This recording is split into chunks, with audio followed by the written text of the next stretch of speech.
এসএসসিতে এবার অকৃতকার্য হয়েছে ৩ লাখের বেশি শিক্ষার্থী। সেই শিক্ষার্থীদের নিয়ে দেশে দ্বিতীয়বারের মতো অনুষ্ঠিত হলো চ্যালেঞ্জড সম্মেলন।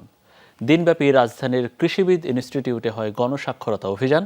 তাদের দাবি, মানসম্মত শিক্ষকের অভাব, নিম্নবিত্ত পরিবারের মতো কারণগুলো রয়েছে এর পেছনে। সিলন ফ্যামিলি ব্লেন্ডের কড়ালিকার আর সতেজ স্বাদের পারফেক্ট ব্লেন্ডে স্বপ্নেরা মেলুক টানা। কথায় আছে, ইতিহাস বিজয়ীর পক্ষে লেখা হয়। সমাজে তাই মেধাবীদের জয়গান সর্বত্র।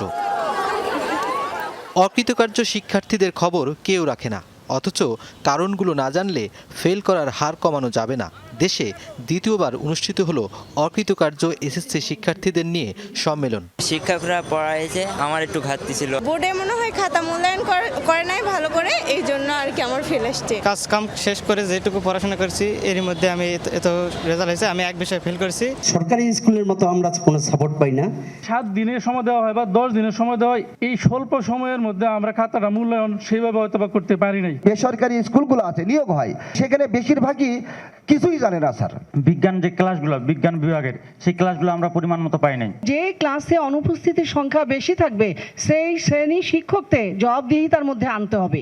শিক্ষার্থী, শিক্ষক, অভিভাবকদের সাথে সম্মেলনে এসেছিলেন বিশিষ্টজনরা। তারাও বললেন, একবার অকৃতকার্য হওয়া মানে জীবন শেষ হয়ে যাওয়া নয়।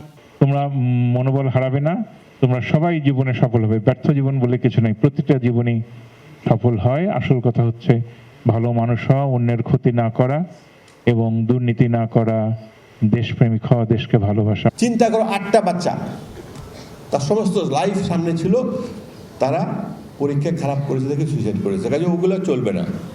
তোমাদের ভিতরে একটা রাগ উঠতে হবে, একটা তেজ হইতে হবে, যে আমাকে ফেল করছো বলছো, দেখাই দেবো আমি সামনের বার আমি কী করতে পারি। অবশ্যই তোমরা পারবে। আমাদের পড়ালেখার সিস্টেমটা ভালো না, কারণ পরীক্ষা নেওয়া ছাড়া তো আমরা কিছু করি না। কিন্তু পরীক্ষা নেওয়াটা কি হলো? পরীক্ষা নেওয়া তো একটা অন্য ব্যাপার হলো সেখান থেকে। অচলায়তন ভেঙে এই শিক্ষার্থীদের কথা সমাজকে শোনানোর উদ্যোগ নিয়েছেন শিক্ষা গবেষক রাশেদা কে চৌধুরী। আমরা একটু উদ্বিগ্ন হয়েছি যে 3 লক্ষের উপরে বাচ্চা অকৃতকার্য কেন হলো, এটা দেখা দরকার। মন খারাপ না করে, ডিপ্রেস না হয়, সেইটা দেওয়ার দায়িত্ব আমাদের। ওরা তো ফেল করেনি, করেছি তো আমরা, হোল সিস্টেমটাই আমরা ফেল করেছি। এবার এসএসসিতে 10টি বোর্ডে 3 লাখেরও বেশি শিক্ষার্থী অকৃতকার্য হয়েছে। তাদের মধ্যে 1.5 লাখের বেশি শুধু গণিতেই ফেল করেছে। রুনবী সরকার, যমুনা নিউজ, ঢাকা।